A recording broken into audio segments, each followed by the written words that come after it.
¿Cómo están, amigos? Nuevamente en este programa Ambato ayer y hoy, baúl de los recuerdos. Como habíamos dicho, este programa tiene diferentes facetas, varios tópicos en los que vamos a ir tratando de rescatar esos recuerdos que tenemos en nuestros baúles, en nuestras mentes. Hoy nos complace sobremanera tener la presencia de un gran amigo, un compañero de maestría en la Universidad Técnica de Ambato, un distinguido maestro, profesor de generaciones y que muchos de ustedes le conocen. Tengo el gusto esta tarde de presentarles al licenciado Rómulo Santamaría Cepeda. Él está ya en sus 79 años, él es articulista de la revista Ambato, de algunos periódicos locales, y es un investigador nato, es una persona que tiene acumulado bastante información que hoy, en el espacio que tenemos, vamos de alguna forma a tratar de rescatar algunas cosas. Quisiéramos indicarles que Rómulo Santamaría fue docente durante 47 años, gran parte de esa en el Colegio Hispanoamérica o Instituto Superior Hispanoamérica. Él es sociólogo, cooperativista, su título profesional de tercer nivel es de sociólogo. Y bueno, le preguntábamos hace un momento por qué terminó dando inglés y él nos va a contar su historia. Y vamos a hablar hoy de algunos personajes de Ambato, vamos a hablar también de cómo era el rinconcito de este sector que hoy es el Hotel Ambato, que fue pues uno de los centros estratégicos dentro de la organización administrativa de Ambato. Estimado Rómulo, te doy la bienvenida a este programa y a ver si nos hablas un poquitito de tu formación profesional y esta gran inquietud, ¿por qué terminaste dando inglés en el Hispanoamérica? Rómulo, buenas tardes. Juan, para mí, con humildad y sencillez, presento las gracias por la oportunidad dada para poder presentar a este distinguido público que nos observa y que nos escucha sobre estas inquietudes que se dan para conocer un poco más de actividades del tiempo pasado de nuestra ciudad, de personajes que siendo relevantes en nuestra historia han quedado a la postre en el recuerdo de hechos muy importantes que se han dado también en las diversas temporadas de celebraciones que a lo largo del año han ocurrido en la ciudad.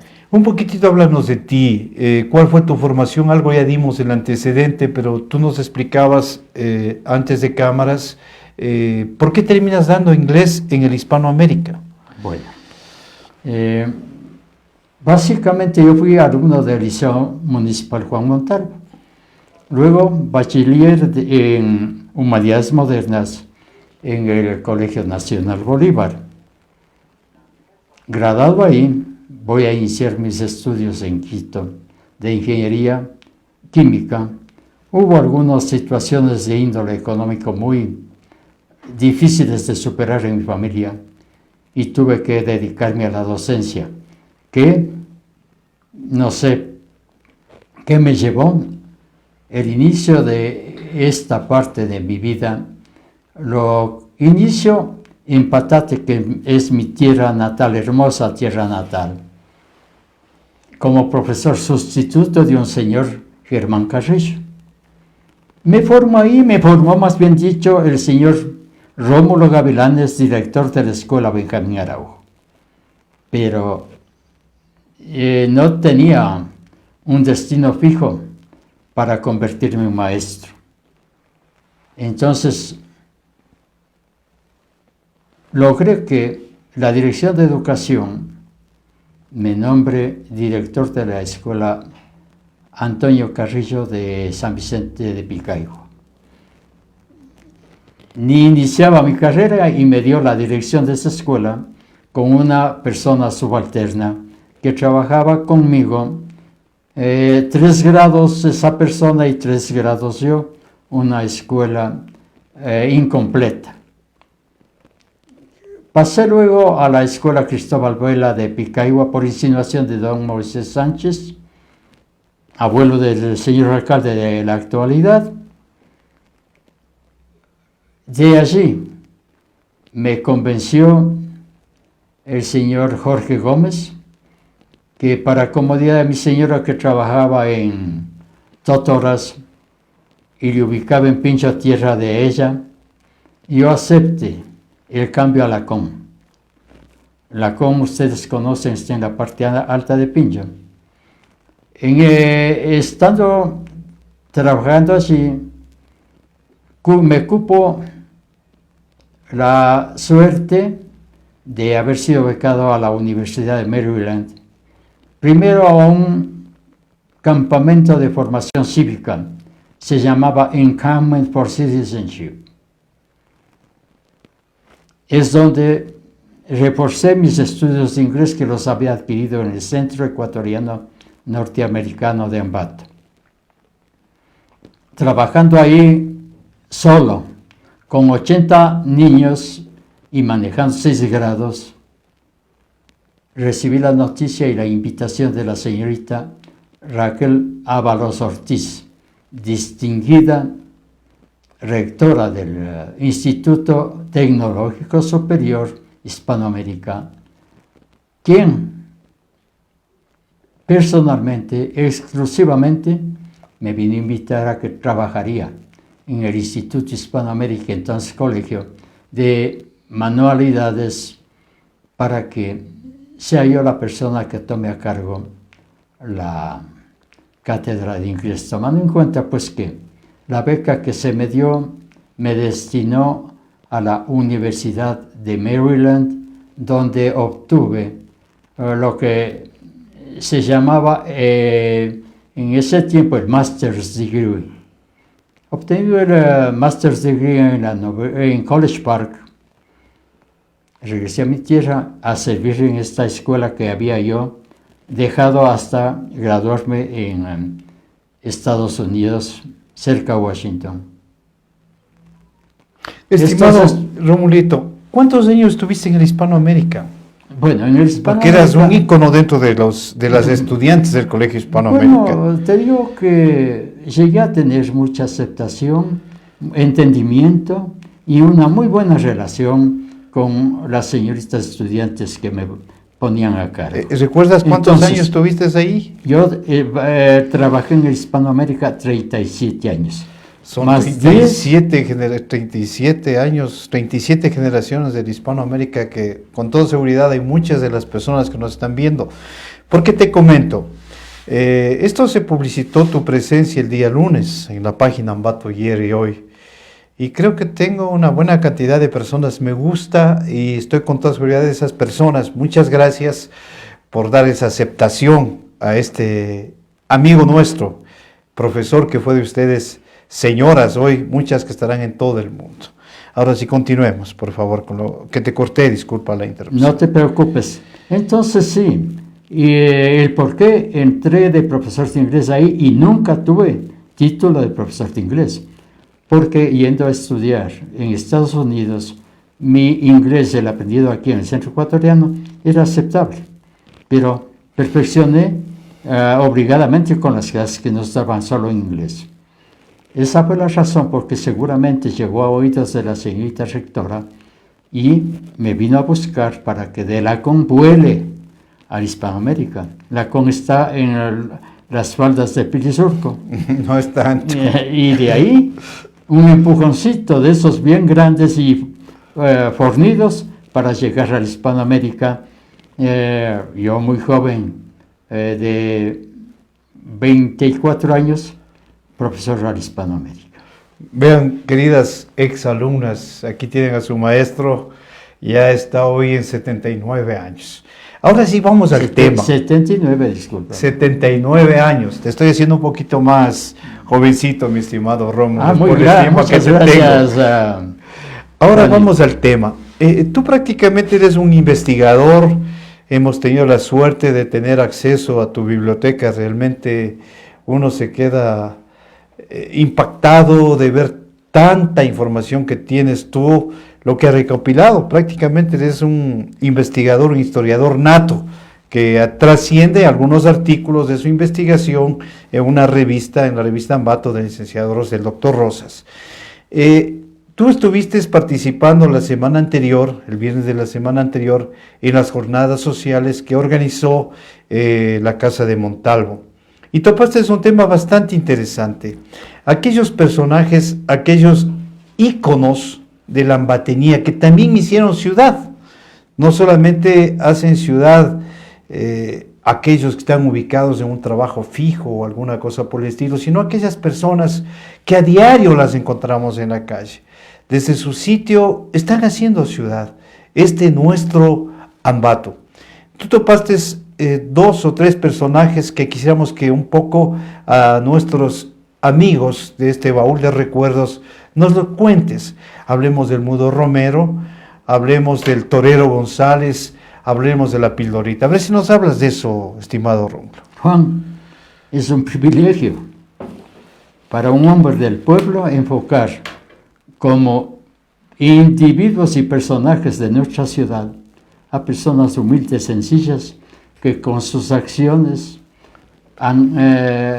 nos han dado distracción, han formado un mundo muy aparte, pero que sí quedaron todos ellos en nuestro recuerdo. Me voy a referir al Torerito González. Cuando nosotros salíamos del Juan Montalvo y a Libres a mediodía, a las primeras jornadas. Sí, porque antes clases, teníamos dos jornadas. jornadas. Yo recuerdo que entrábamos a las 8, salíamos a las 12, volvíamos a las 2 y a las 4 salíamos de nuevo. En punto. En punto. Bien, entonces el Torero González, que así se le conocía, asomaba a la hora de nuestra salida a primera jornada. Pasaban los carros y es cuando se proponía demostrarnos los lances de torero que él los practicaba en el Toril del Camal, en esta zona que tú mencionaste, alrededor de la cárcel municipal, la imprenta municipal, lugar donde hoy se ubica el... De eso Hotel lo vamos Ambato. a detallar más luego, con más profundidad, Ya, lo detallamos perfecto, luego en el perfecto. transcurso del programa. Entonces, el torero practicaba ahí entre los toros que iban a ser sacrificados sus aficiones de torero. También era gran observador de aquellas campañas que realizaban los toreros de buen nombre que llegaban a la ciudad, a una plaza de toros que fue construida en gradas de madera, donde hoy está ubicado el hospital regional. Fue perenne y eterno observador de los toreros que acá venían. Fuera de esto, en los alrededores, los pueblos, las parroquias, celebraban el santo de su devoción y el santo patrono de estos lugares. Y allí se realizaban también las corridas de toros populares. Tan trascendentales eran estas corridas de toros que se construían los llamados tablados, construcciones no permanentes que espontáneamente se ubicaban alrededor de las plazas donde se desarrollarían los eventos de toros populares. O sea, y no había todavía lo que nosotros conocemos la Plaza de Toros. El coso. El coso de la Plaza de Toros que Sí. conocemos en la ciudad de España. Bien. Ya. Este asunto traía alegrías y también trajo una tragedia muy grave. En Izamba, alguna vez hubo la caída de los tablados que se construían hasta la altura de 4 pisos hubo una mortandad, la gente quedó con un pavor, con temor de que siempre vuelva a realizarse algo como esto para enlutar a las familias ambateñas y de otros lugares que acudían a estas Vamos al plazas. tema del torero González. Él frecuentaba este tipo de espectáculos en las parroquias, en los barrios, sectores rurales, y también me dices que había a veces corridas en este sector donde hoy es el hospital docente Ambato, ahí se hablaba unos tableros, pero ¿qué hacía específicamente? ¿Cómo le toreaba los vehículos el torero? Bueno, era de ver la pose de él, porque eran auténticas poses de torero. ¿De dónde era él? ¿De qué barrio? Él era de la, no sé de qué barrio, pero el hermano de él fue el portero del Camal. Ah, por ahí un poco Don tenía Panchito, la coyuntura. Don Panchito González. Él era un zapaterito de muy buena calidad y realizaba estas observaciones a su hermano. No le gustaba que su hermano actúe en la calle, dando estas demostraciones que eran oprobiosas para muchos. Carro que pasaba, transcurriendo de norte a sur, ese carro era lidiado con maestría Tenía su por el capita torero. y Si no era con la capa, era con su saco, ya. un poncho raído, ya en desuso de muchos años de haberlo deteriorado con estas prácticas. Pero demostraba su agilidad, demostraba ante su público, los escolares del Liceo Montalvo, estas actitudes de matador. A lo que él realizaba sus pases, nosotros le alentábamos al torerito Ya. con cada pase, ¡ole! ¡Ole! Y él, más encastado, hacía pases más peligrosos. O sea, los aficionados eran los niños que salían contigo de la escuela, tú también niño. Claro. Y frente a él, en este espectáculo, intempestivamente, asomaban por un lado la Pildorita y por otro la Sarita Calderón. Ambas damas bien acicaladas a su manera, a su forma de ser, a una auténtica presencia de las damas antiguas ambateñas, con sus vestiduras y también con su paraguas o parasol. Eufóricos como éramos nosotros y también traviesos, mientras el torero estaba realizando su faena, a las damas les recibíamos con los gritos de la Pildorita, Pildorita, y también a Sarita Calderón, con una palabrita, me vas a permitir que no es tan buena, le aclamábamos, Sarita Calderón, patitas de ratón, culito de algodón. Ante lo que las acicaladas damas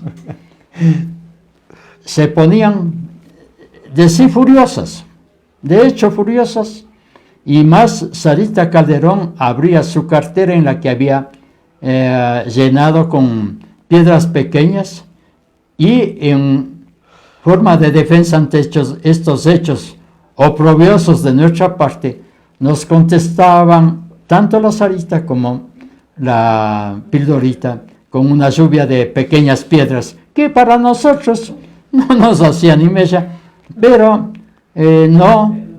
jamás consideramos que ellas le tomaban como una ofensa.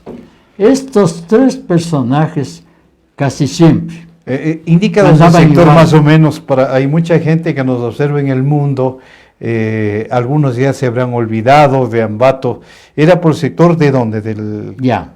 El asomo de estos tres personajes era en la calle Bolívar, entre Fernández y Eloy Alfaro, donde estaba ubicado el Liceo municipal Juan Montalvo, que ocupaba este espacio antes del terremoto del 5 de agosto de 1949.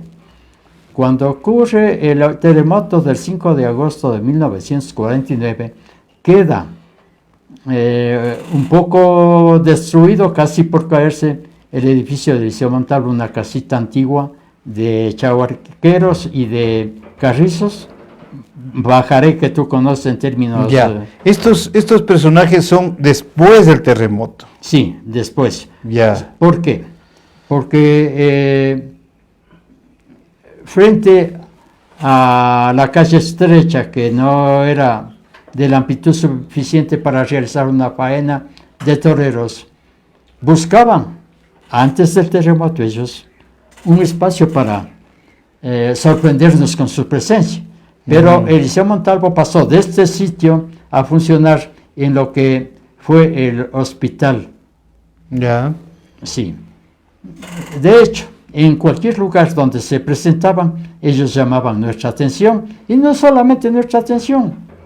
Tenían le buscaban al público que eran ustedes. Personas mayores también. Debe haber sido un espectáculo. Era un espectáculo muy aparte de todo lo que podía verse en esas temporadas. Hay otro personaje un poco más reciente para nosotros, quienes frisamos los 60 años, el Mudo Romero.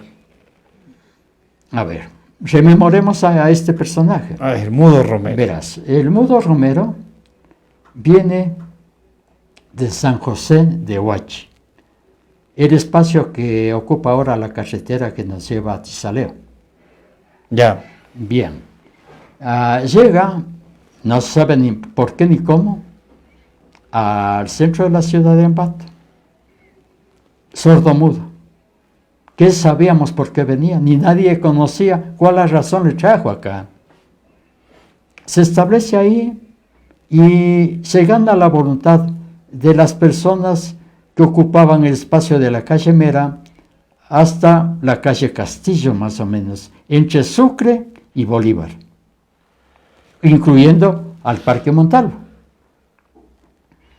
El Mudo Romero asoma como entonces un joven comedido.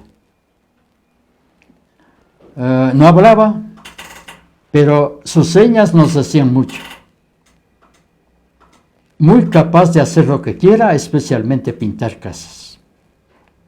Además del manejo de múltiples herramientas en las que él había adquirido mucha destreza para poderlas manejar.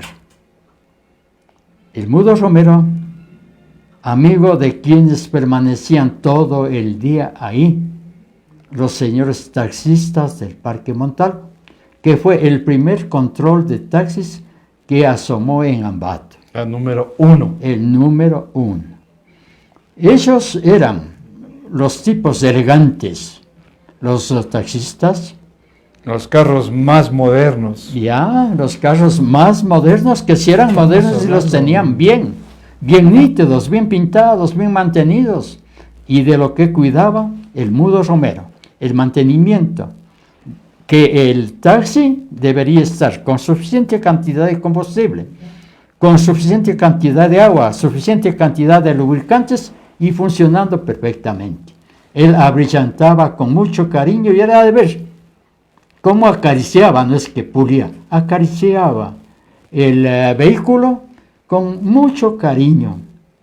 Esto hizo que se relieve más todavía la figura del taxista ambateño. Un hombre de palabra. Disculpa que te interrumpa hablando de taxi. Yo recuerdo, bueno, quiero aportar un poquitito a la historia del Mudo Romero.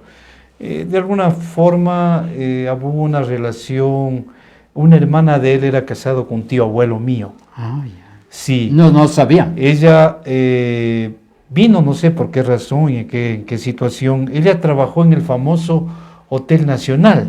Ahí es donde se conoce con un tío mío. Sí, tío abuelo. Ya.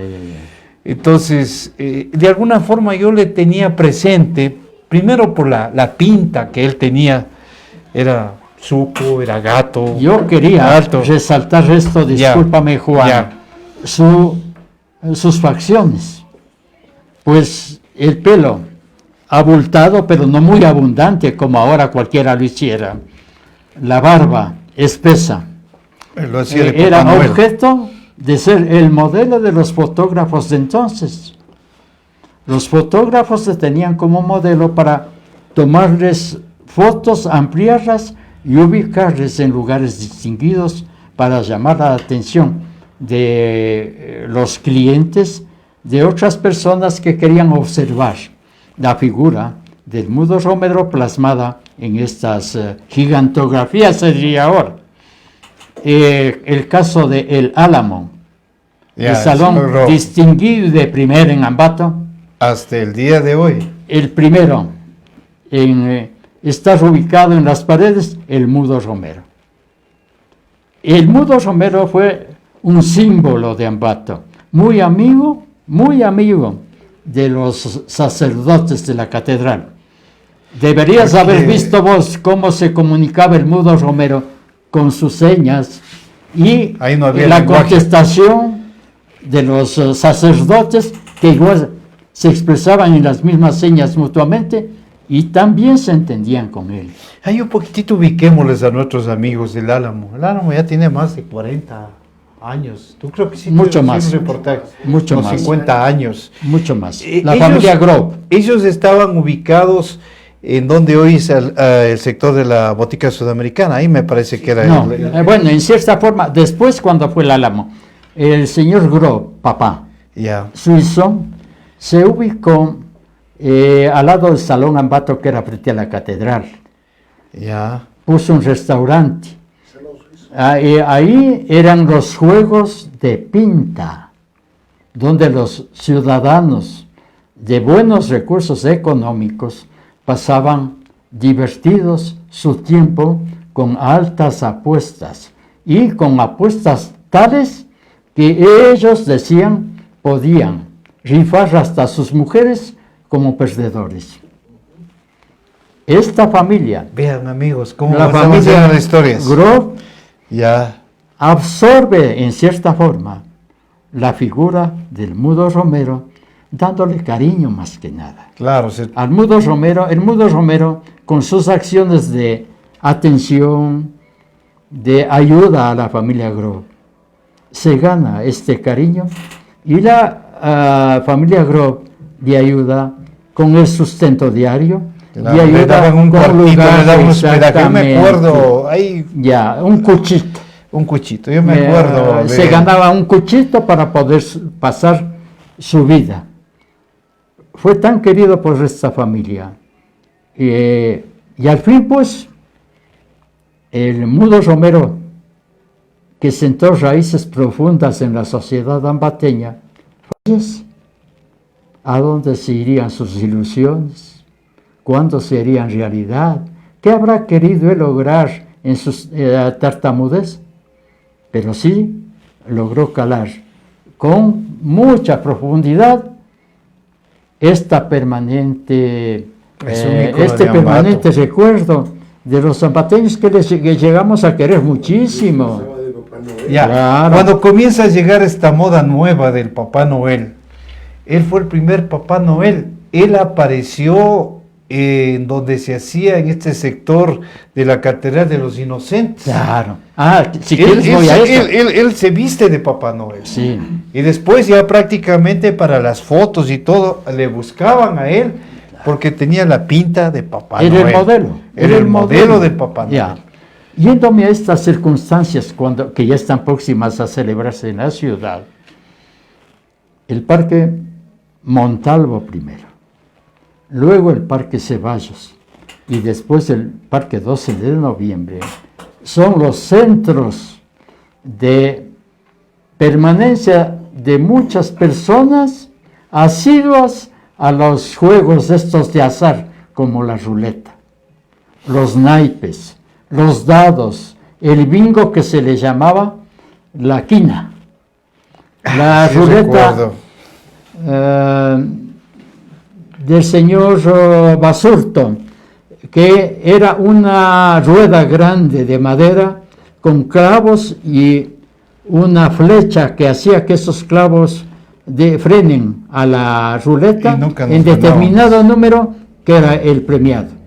Qué lindo que era ver especialmente a aquellas personas que andaban de novios cerca a casarse, la alegría que sentían haber ganado un juego de trastos de cocina, un juego de peroles, un juego de losas, para iniciar así su vida matrimonial.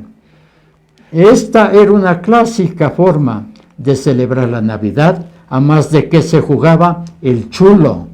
Tú te debes de acordar de los inocentes Ya. que paraban ahí en la esquina de la catedral. Ya. Era una cuestión espontánea, sin organización, sino que la gente tenía por costumbre aparecer disfrazados las noches de Navidad, del Ya. 31, desde el 28. Ya. Ahí aparecían. Mira lo que era esta celebración en nuestros tiempos. Bien claro me acuerdo que antes de salir a las vacaciones de Navidad, que eran 15 días, Claro, sí recuerdo Navidad y volvíamos a 6 de iniciaba enero. el 1 de diciembre de cada año esta actividad. Primero, la de los juegos estos populares, que en ciertos lugares todavía permanecen. Estos de la ruleta. El del chulo, el de los dados tramposos ¿Dónde estaba la manejaba? pelotita con las Ya, tapitas? ¿Dónde eso. está? Hay un recuerdo lindo que yo tengo. El tren alrededor del parque 12 de noviembre. Bueno, ¿Te eso acuerdas vino que había? después. Lo que quiero concentrarme es ya. a esta pregunta tuya. Ya, del Salón Ambato, del juego. ¿Y qué era el juego de la pinta? Bueno, el juego de la pinta era un juego de dados que solamente conocían las personas avesadas, introducidas y esclavas de Era un vicio practicar. un vicio. Era medio parecido al juego. Claro. Ya, Pero con dados. Con dados. Ahí se jugaba el as, el máximo número el 6 que tienen los dados. Bueno, con ciertas reglas conocidas por aquellos que lo practicaban. Ya, Pero- estamos en el Salón Ambato, ya. Mira. Señor Rob, ya. Estamos frente a la catedral, en el atrio. Ya, Frente al atrio de la catedral. en la Bolívar, En la calle Montalvo. en la Montalvo, ya. En la Montalvo, ahí se situaban los ruleteros. Habían entre los que hacían público para que se maneje la ruleta, que era un sistema de un marroquín, una tela especial medio, Plastificada. sí, medio empastada, Ya. con diversas figuras y números que debería aceptar la persona que apostaba ante el ruletero, poniendo monedas de determinado precio, de determinado valor, para que al ganar con la parada de la flecha de la ruleta, el ruletero tenía la obligación de pagarle al ganador en cigarrillos o en el equivalente en sucres o en centavos por haber acertado al número ganador. Esto era eterno y había muchos señores Ya. que igual pasaban su tiempo en esta actividad y algunos que tenían esta acción de mirar cómo se movía la ruleta, cuántas vueltas va a dar la ruleta para parar y en qué número va a caer la suerte. Haciendo esta acción de mirar a la ruleta, entonces prácticamente algunos desbancaban al banquero que era el ruletero, se llevaban hasta la ruleta al hombro. Qué Pero interesante. había personas que ganaban ya durante casi un mes de permanencia, más de un mes de permanencia de las ruletas en esta área, ya tenían un sueldo para el año, habiendo ganado. Frente a las ruletas, donde había en el atrio de la catedral un kiosco para la venta de boletos para los espectáculos públicos, Ya. El que se organizaban las llamadas tinas en unos taburetas o bancos no muy cómodos que digamos, pero igual, asimismo asiduas personas que asistían a jugar la quina, la que rifaba por tabla llena, por una línea horizontal que se llene, por Como la el línea bingo que vertical, llamamos ahora, por lo la que cruz, llamamos el lo que bingo, decimos sí, el bingo, pero donde también habían jugosos premios, como una máquina de coser, una máquina de escribir. Era un premio Ya era respetable. ya, y donde se apostaba más dinero. Entonces, ¿quiénes eran los que fomentaban el juego de la quina?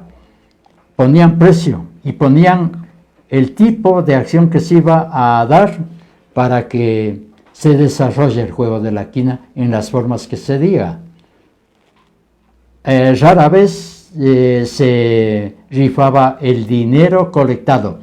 Parte del dinero colectado era entregado al ganador y bastante de esa parte de dinero colectado iba en beneficio de los dueños, entre comillas, de la quina. Entre eso, ya el 28. Día de los Inocentes. 28 día de Inocentes, el comienzo de los Inocentes. El día 28 comenzaban los disfrazados o también los inocentes. ¿Por qué este nombre de inocentes? Los inocentes eran personajes a los que se les sorprendía con ciertas noticias, con ciertas acciones, Ficticias. como la entrega de un regalo. Esto te manda tu mamá al inocente. Iba alguien, encargaban a alguien que entregue el regalo a Juan, a Pedro, a María. ¿Pero en qué consistía ese regalo? En un engaño. La caja del supuesto regalo llena de virutas de madera, por ejemplo, llena de algún polvo, algo de esto que no cumplía con las aspiraciones que tenía la persona que iba a recibir tal regalo. O la noticia de en vano hacerle llegar a alguna persona que estaba parada por ahí, su mamá le está buscando. Convencido de eso, esa persona iba a buscar a la mamá. ¿Dónde? En ninguna parte. Entonces, por eso a estas personas se les conocía como inocentes, por esta actitud de ingenuidad, de dejarse sorprender, pero también ¿por qué? Por el hecho bíblico que una vez que nace Jesucristo, viene la huida y Herodes manda a matar a todos los manda niños a matar, exacto, decreta que todos los niños sean acuchillados, sean maltratados y que fallezcan por esta acción de los romanos contra los cristianos. Entonces los niños que fallecieron correcto, eran los inocentes. Vamos al tema de los inocentes. Era una manifestación espontánea de las personas, de los disfrazados. Porque recuerdo, nosotros bajábamos a verles a los disfrazados. Esto era obligado y con premios a que quienes dancen, bailen frente al público que era abundante, reciban por la importancia y por la calidad de vestidos que ostentaban aquellas personas que imitaban algún personaje trascendental en el año, que hizo alguna maravilla. Estas personas eran premiadas. Y entre hombres y mujeres disfrazados se armaba un baile perreo. Muy alegre, con música nacional. Rómulo, ya que hemos comenzado a analizar y hablamos de los personajes, la Pildorita, el Terrero González, hemos hablado del Mudo Romero, ya estamos en el tema de la ciudad. ¿Cómo era el barrio, el tuyo, donde tú vivías, donde es el rector Ambato? Alguna vez hemos conversado de la cárcel, de que en la parte de atrás, en donde es la calle esa de atrás del Liceo Ceballos, había una sequía que se llenaba de sangre. No sé si nos puedes contar algo de eso. ¿Cómo era la cárcel? Alguna vez conversaste inclusive que una distinguida maestra estuvo presa por ahí. Bueno, a eso no quisiera llegar, por obvias razones. Por cuestiones pero políticas. No políticas, no, por algunos hechos que agravaron su pena. Pero que ella, bueno, te explico como la No ubicación. demos nombres, no demos No, nombres. voy a. Vamos hablando no de lo cómo hago, era el no lo espacio. hago. Yo recuerdo los Vamos bomberos. por ubicaciones. No, mira. Teníamos primero la cárcel. La Santa Marta, la de Santa Marta. Mira, la cárcel de los ya penados, que era en la parte inferior. Ocupaba un espacio inferior con menos luz, mucha humedad, carencia de los servicios básicos para aquellos que ya estaban condenados a determinada pena. Ya. En la terraza estaba la cárcel de los contraventores y la cárcel de los choferes. Ya. Era especial la de contraventores y choferes y también la clasificación, porque aquellos que correspondían en lo que había entonces a cierta clase social, ellos tenían el privilegio de estar en estos lugares mejor acondicionados. Los choferes, por gestión del sindicato pilotos de Tungurahua, se escogió un sitio, también de privilegio, para quienes en calidad de choferes iban a parar en esta parte de la cárcel de contraventores por accidentes, por algún hecho trágico, Ya. por Infracciones, contravenciones. ya, cualquier cosa de este tipo. Entre los pocos carros que transitaban por la ciudad, que no hay la abundancia que existía ahora, ¿no? Estas tres cárceles, las Era dos un solo cárceles al edificio, una frente, sola edificación. era un bloque municipal.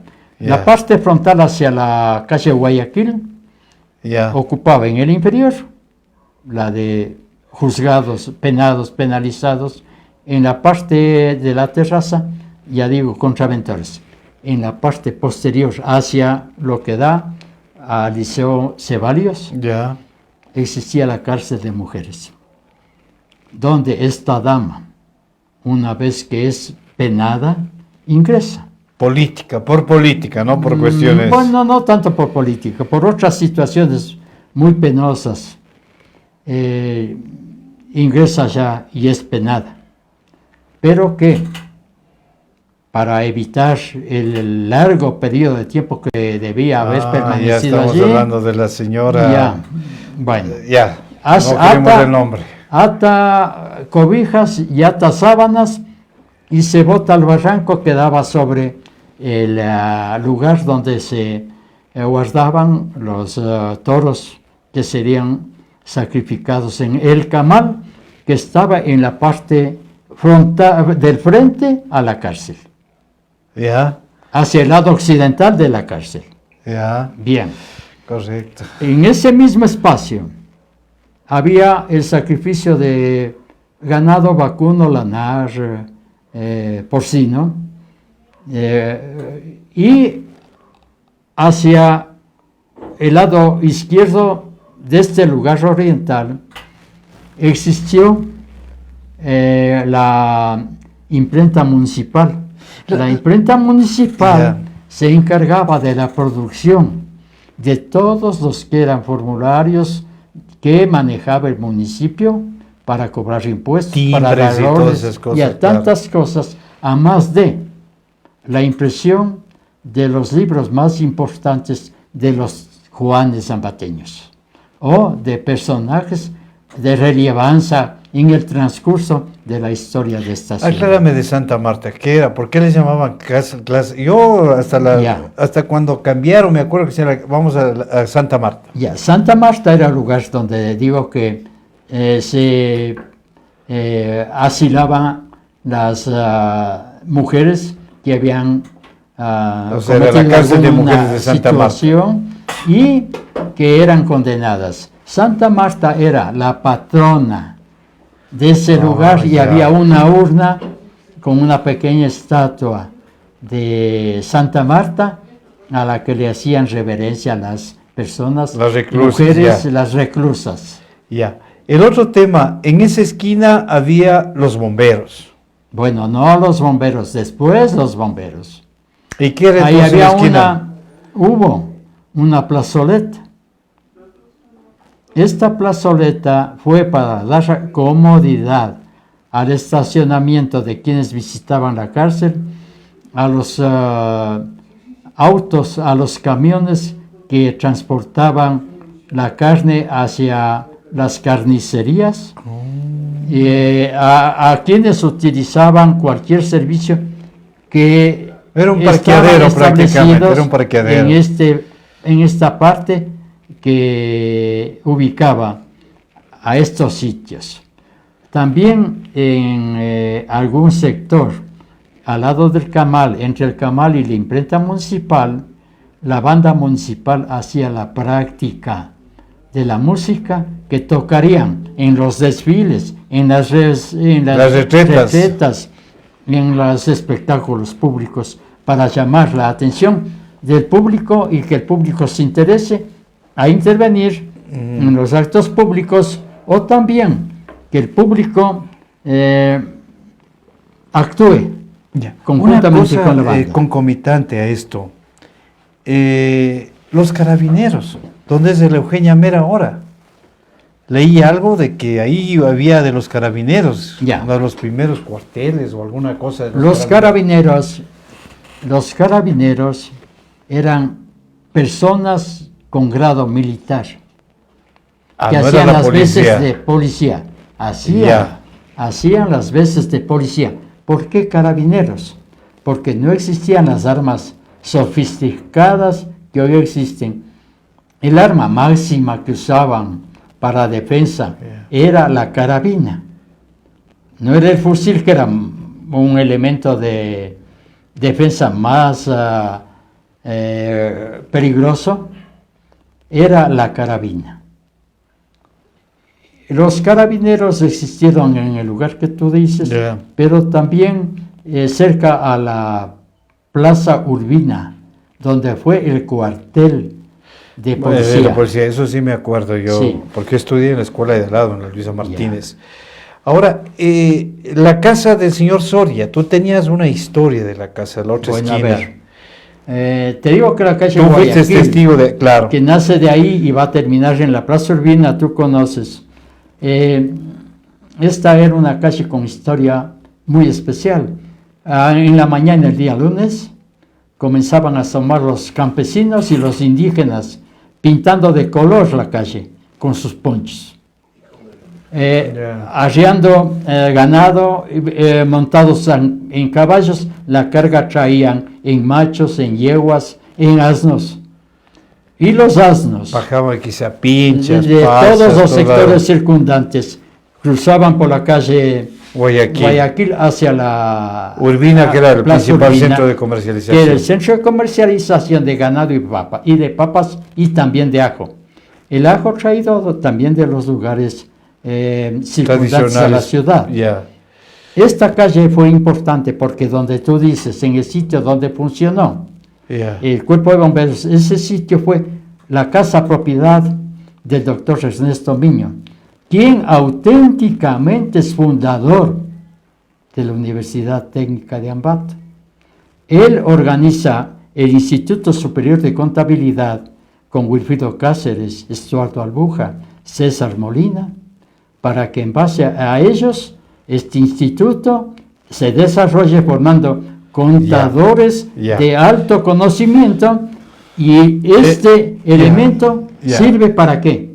Para que envuelto Ya. en esto se transforme Ya. Vamos en homenaje al tiempo, porque se nos acaba el tiempo, en Romolino. el instituto en Universidad Ya. Técnica. Vamos al tiempo, vamos a la calle, la casa del señor Romero Soria. Tú me te conversabas una Bien. historia que era de la En la familia calle- Tinajero. Sí. En la calle Bolívar y Guayaquil existen 3 casas de piedra pichilata, que era la que caracterizaba a la mayoría de construcciones de nuestra ciudad, traídos de un lugar que se llama Illina, en la vía hacia la viña. No. De ahí era transportado este material ya labrado para hacer estas casas, que son una característica especial. Una de esas casas es la de la señorita Rosana Tinajero, construida por el arquitecto Francisco Durini. Le da esa forma tan bonita que tiene esta casa, que luego compra Homero Soria, ex profesor del Colegio Bolívar. Frente a esta casa, corriendo hacia la cárcel, al frente de En la acera de al frente, la del señor Vaca. Se ubica hasta hoy la casa que fue del ingeniero Mora. El ingeniero Mora fue un ingeniero muy distinguido ambateño, cuñado de Ernesto Albán. La esposa del ingeniero Alfonso Mora fue hermana de Ernesto Albán.